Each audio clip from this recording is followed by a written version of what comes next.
Assalamualaikum warahmatullahi wabarakatuh. Apa khabar orang Seksyen 7? Apa khabar orang di bawah khemah? Apa khabar orang di bawah restoran Hakim? Apa khabar orang di belakang sana? Restoran Khalifah? Khulafa? Alhamdulillah. Bismillahirrahmanirrahim. Alhamdulillah Rabbil Alamin. Assalatu wassalamu ala ashrafil anbiya'i wal mursalin wa ala alihi wa sahbihi ajmain. Yang saya hormati saudara pengerusi majlis, rakan-rakan yang mengendalikan ceramah pada malam ini, seterusnya kepada warga Shah Alam yang turut hadir pada malam ini, alhamdulillah. Saya ingatkan, hujan turun, cuaca sejuk, dingin, tetapi yang saya lihat pada malam ini, kehadiran tuan-tuan semua membakar semangat kita untuk menghadapi 19 hari bulan nanti, insya-Allah. Saya sudah berkempen selama sehari dua ini, tuan-tuan. Mereka sudah berani menunjukkan sikap berani untuk bersama-sama membawa perubahan, tuan. Sudah berani menyatakan bahawa Perdana Menteri kita yang ke-10 nanti ialah Datuk Seri Anwar Ibrahim, tuan-tuan.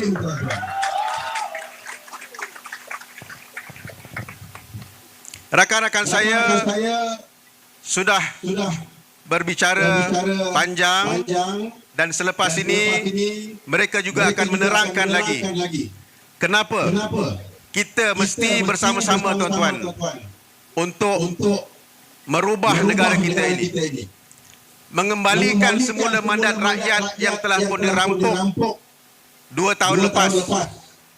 Selepas 22 bulan rakyat memberikan mandat kepada Pakatan Harapan untuk menerajui Malaysia pada pilihan raya ke-14 yang lepas.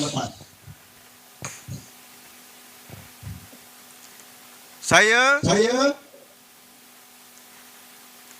apabila dipilih sebagai ahli parlimen mewakili tuan-tuan nanti, insya-Allah mempunyai beberapa azam, tekad dan keinginan yang khusus untuk mengangkat suara rakyat warga Shah Alam ini.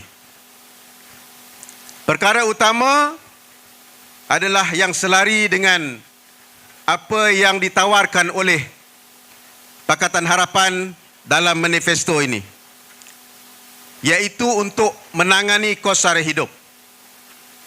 Ini yang menjadi beban paling utama kepada kita.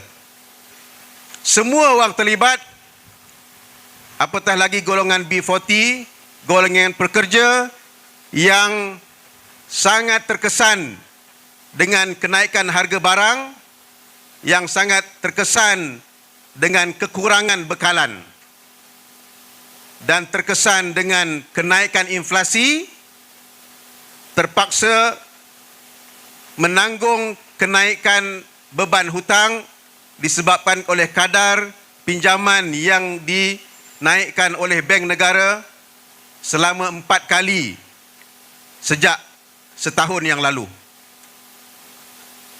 Bukan saja golongan B40 yang terkesan, tetapi golongan pertengahan M40 pun turut merasai bahang daripada kenaikan inflasi sekarang ini, tuan-tuan. Sebab itu kerajaan Pakatan Harapan berazam dan meletakkan ini sebagai keutamaan kita semua, bagi membela rakyat, bagi memastikan bahawa kestabilan ekonomi, pemulihan ekonomi ini dijadikan sebagai agenda dan perkara yang paling diutamakan. Ini ada pada Pakatan Rakyat, ada pada Pakatan Harapan, ada pada Datuk Seri Anwar Ibrahim yang pernah dinobatkan sebagai Menteri Keuangan terbaik di Asia suatu ketika dahulu, tuan-tuan. Tak perlu saya nak jelaskan, tuan-tuan boleh lihat kredibiliti beliau di mata antarabangsa, di kalangan ahli politik luar negara, di kalangan para pelabur, di kalangan jaringan perniagaan di luar negara. Kita yakin Datuk Seri Anwar Ibrahim mampu untuk memimpin kita memulihkan ekonomi negara ini. Perkara yang seterusnya, yang kedua, khusus untuk warga Shah Alam. Kita tahu bahawa isu banjir sekarang ini sangat membimbangkan dan kita dipaksa untuk mengharungi musim-musim pilihan raya ini dikala musim tengkujuh sedang berlaku. Telah ada amaran daripada Jabatan Kaji Cuaca Malaysia, Jabatan Meteorologi, telah ada ramalan-ramalan yang menyatakan bilakah akan berlakunya kemungkinan banjir yang besar, tumpukan hujan yang tinggi, air pasang besar yang mungkin menyebabkan berlakunya banjir, tetapi kita dipaksakan juga untuk mengharungi semua ini. Isu banjir di Shah Alam ini semua orang rasa, tuan-tuan, pada tahun lepas. Kalau kita tidak terlibat pun rumah dinaiki banjir, kemungkinan kita tersekat di jalan raya, kemungkinan kenderaan kita hanyut dan rosak dan memerlukan belanja yang besar untuk dipulihkan. Sebab itu agenda untuk menangani isu banjir ini akan menjadi keutamaan kita dan saya akan pastikan ianya menjadi agenda yang besar yang mesti dilakukan oleh Kerajaan Pakatan Harapan. Bukan untuk jangka masa pendek sahaja, tetapi mestilah ada satu perancangan menangani masalah banjir ini untuk 30 tahun, 50 tahun yang akan datang. Yang memerlukan kepada perancangan yang menyeluruh, yang holistik dan memerlukan pendanaan yang besar dan hanya mampu dilakukan oleh kerajaan persekutuan yang prihatin dengan masalah yang dihadapi oleh rakyat. Yang ketiga ialah masalah lalu lintas yang sangat membebankan juga bagi warga Shah Alam ini.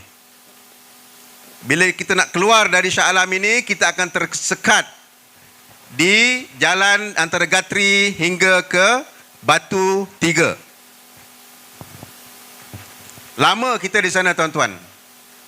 Yang paling lama kita terpaksa memendam rasa, yang paling lama kita terpaksa menahan geram ialah di persimpangan TTDI ataupun yang dikenali di seluruh dunia sebagai Traffic Light 199. Ya, semua orang tahu. Kerajaan Negeri Selangor tidak mampu untuk melaksanakan ataupun mengadakan peruntukan bagi menaik taraf infra di kawasan itu kerana ia memerlukan pendanaan yang besar sekali lagi dan hanya boleh dilakukan oleh kerajaan persekutuan yang diluluskan di Dewan Rakyat. Saya akan perjuangkan supaya kerajaan menyelesaikan isu kesesakan ini. Di samping beberapa lagi hotspot yang ada di kawasan Shah Alam ini yang akan juga kita lakukan secara berperingkat. Tuan-tuan, saya datang ke Shah Alam ini pada tahun 1985. Ketika itu di sini masih lagi ladang kelapa sawit. 1985 saya datang ke Seksyen 17 di Kolej Pengajian Persediaan.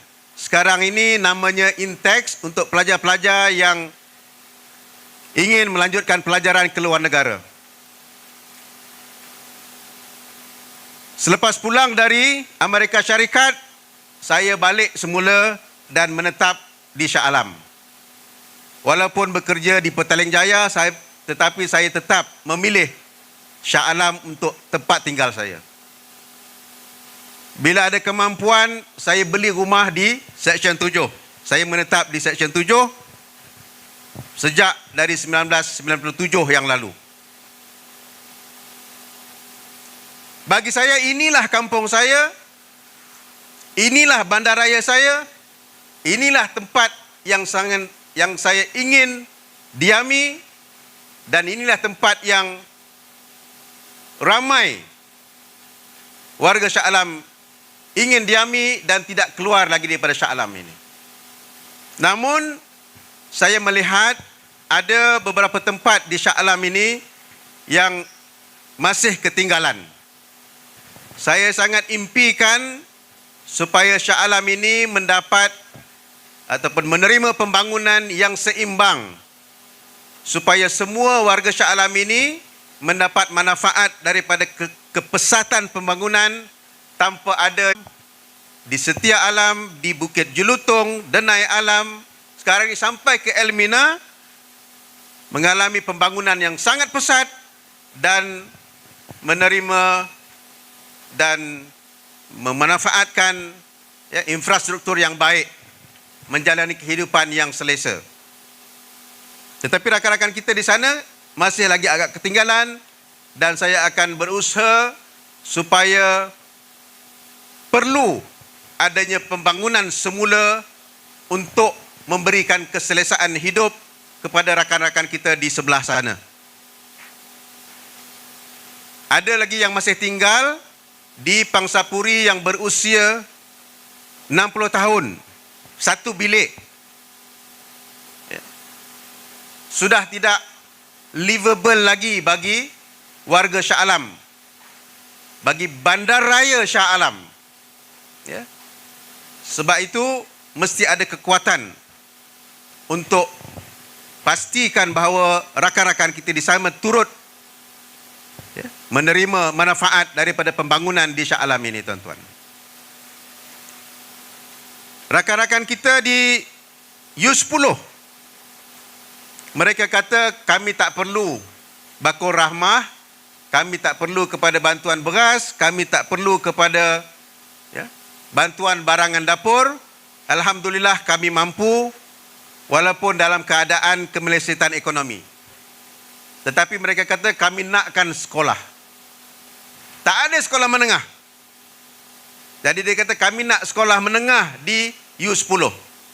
Kalau tidak, sudah bertahun mereka pindah di sana, mereka terpaksa hantar anak ke Meru, ada yang hantar anak ke Bukit Jelutong, dan ada yang hantar anak ke Kampung Subang. Jauh, sangat membebankan dari segi masa dan juga kos pengangkutan. InsyaAllah saya akan usahakan supaya sekolah menengah dibina dalam waktu yang segera dan menjadi keutamaan untuk pastikan bahawa pendidikan di Shah Alam ini juga turut diambil kira. Rakan-rakan kita di sebelah sini, bila saya bertemu dengan mereka, ramai yang menghantar anak ke sekolah kafa. Yang mampu ataupun terpilih boleh pergi sekolah rendah integrasi. Yang tidak terpilih, hantar anak ke sekolah kafa. Sekolah kafa penting bagi kita orang Melayu, bagi kita orang Islam, untuk sediakan anak-anak belajar dan mendapat kefahaman agama dan juga fardu ain di peringkat yang rendah. Tetapi sekolahnya hanya ada di Seksyen 3 ataupun di Padang Jawa. Itu saja. Tempat lain dia tak ada. Hantar jauh. Kalau yang mampu, boleh hantar ke sekolah integrasi swasta. Kena bayarlah banyak. Yang tidak mampu, terpaksa menanggung belanja yang besar, bersusah payah, hantar anak ke Seksyen 3, nak pastikan anak-anak mendapat bimbingan agama yang sempurna di peringkat awal. InsyaAllah saya bercakap dengan YB Najwan, Ahli Dewan Undangan Negeri, bahawa perkara ini mesti diberikan perhatian. Kafa di bawah Kerajaan Negeri Selangor. Ustaz Samsul pun ada. Adun Taman Medan. Boleh dengar Ustaz ya? Ustaz Taman Medan ni dia duduk di Cahaya Alam, di belakang sana. Dia pun orang Shah Alam juga. Saya tak tahu dia hantar anak kat sekolah kat mana, saya tak tahu. Agaknya kafar section 3 jugalah. Section 7. Dia serai. Dia dapat masuk. Ya. Tetapi yang tidak dapat masuk, terpaksa ya tuan-tuan. Mungkin kena ada rumah transit dan sebagainya, lama, kos pun tinggi, transportation. Kita akan usahakan tuan-tuan, perkara-perkara yang begini yang bersifat lokal. Tetapi perkara pokok yang saya sebut adalah beberapa perkara tadi. Kos sara hidup, ya, traffic congestion, flood mitigation, dan redevelopment. Ini perkara utama yang memerlukan kepada suara rakyat ini diangkat di Parlimen, insya-Allah. Yang lain-lain itu boleh dibincangkan bersama-sama dengan rakan-rakan Ahli Dewan Undangan Negeri di peringkat Kerajaan Negeri Selangor. Dan yang dua yang terakhir yang sangat penting, sengaja saya letakkan di bawah supaya mendapat perhatian dari tuan-tuan. Untuk anak-anak muda. Saya tahu dalam ini di kemah dan di kedai sana ramai anak-anak muda. Saya berazam untuk memberikan ruang dan peluang kepada anak-anak muda berniaga menceburi bidang keusahawanan dalam bidang e-business. Sebab kita tahu anak muda, rakan karib dia ialah smartphone. Sahabat baik dia ialah laptop. Ini dunia orang muda sekarang. Ya. Tidak berapa nak terikat dengan majikan, lebih suka untuk bekerja sendiri, menjadi usahawan, entrepreneur dan berniaga secara online. Saya berpandangan bahawa pusat e-business nanti akan memberikan ruang kepada anak-anak muda untuk datang berkumpul dalam satu suasana ekosistem yang lengkap dengan kemudahan internet, ada ruang untuk buat kerja, ada space untuk bermesyuarat, ada tempat untuk berseminar. InsyaAllah kita bersama dengan Majlis Bandaraya Shah Alam untuk jadikan hub e-business ini sebagai yang pertama diadakan dan diadakan di Shah Alam, insya-Allah. Yang kedua, untuk anak muda, kita tahu ramai di kalangan anak muda yang terlibat dengan kerjaya gig economy, ya, yang terlibat dengan kerjaya e-hailing, ya, rider, food deliveries dan seumpamanya. Rata-rata bila saya tanya kepada mereka, adik, ada insurans tak? Tak ada. Abang ada insurans? Tak ada. Ramai yang tidak ada insurans. Sedangkan kerjaya gig ekonomi ini adalah kerjaya yang sangat terdedah dengan resiko yang tinggi. Kemalangan boleh berlaku bila-bila masa. Bencana tidak ada siapa yang boleh menduga. Sebab itu saya akan angkat dan perjuangkan untuk anak muda yang terlibat dengan bidang gig ekonomi ini agar ada dasar yang memberikan jaminan perlindungan keselamatan untuk mereka, insya-Allah. Dan tawaran-tawaran tuan-tuan boleh baca dalam tawaran Pakatan Harapan ini. Ada banyak inisiatif yang akan ditawarkan, yang akan dilakukan oleh Kerajaan Pakatan Harapan untuk menyuburkan, ya, bidang-bidang perniagaan, keusahawanan untuk belia bagi negara kita di Malaysia ini. Apa yang saya sebutkan tadi adalah inisiatif yang saya akan lakukan untuk warga Shah Alam, insya-Allah. Reformasi. Saya terpanggil sebut tu sebab ada lalu tepi jalan tadi. Tapi sebelum itu tuan-tuan, nak pastikan saya boleh menjayakan azam, komitmen dan tekad saya tadi, saya kena pastikan saya menang dulu, saya diangkat sebagai ahli parlimen dahulu. Oleh sebab itu, saya merayu kepada tuan-tuan semua agar berikan saya peluang untuk berkhidmat kepada warga Shah Alam untuk memberikan perkhidmatan yang terbaik dan untuk pastikan bahawa suara dan juga harapan dari warga Shah Alam ini dapat saya angkat dan saya perjuangkan bersama-sama dengan rakan-rakan dalam Pakatan Harapan yang lain. Dan yang terlebih utamanya, supaya kita dapat angkat dan nobatkan Datuk Seri Anwar Ibrahim sebagai Perdana Menteri yang ke-10 insya-Allah. Boleh tuan-tuan ya?